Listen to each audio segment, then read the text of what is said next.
بسم اللہ الرحمن الرحیم۔ السلام علیکم ورحمۃ اللہ وبرکاتہ۔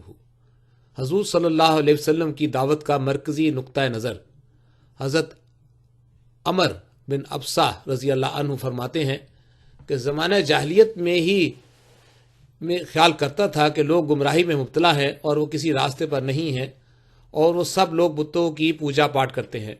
میں نے ایک آدمی کے بارے میں سنا کہ وہ مکہ میں بہت سی خبریں بیان کرتا ہے، تو میں اپنی سواری پر بیٹھا اور ان کی خدمت میں حاضر ہوا تو معلوم ہوا کہ رسول اللہ صلی اللہ علیہ وسلم ہیں۔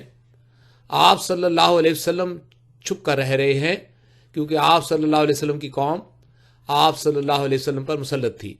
پھر میں نے ایک طریقہ اختیار کیا جس کے مطابق میں مکہ میں آپ صلی اللہ علیہ وسلم تک پہنچ گیا، اور آپ صلی اللہ علیہ وسلم سے میں نے عرض کیا، آپ صلی اللہ علیہ وسلم کون ہیں؟ آپ صلی اللہ علیہ وسلم نے فرمایا، میں نبی ہوں۔ میں نے عرض کیا، نبی کسے کہتے ہیں؟ آپ صلی اللہ علیہ وسلم نے فرمایا، مجھے اللہ تعالیٰ نے بھیجا ہے۔ میں نے عرض کیا کہ آپ صلی اللہ علیہ وسلم کو کس چیز کا پیغام دے کر بھیجا ہے؟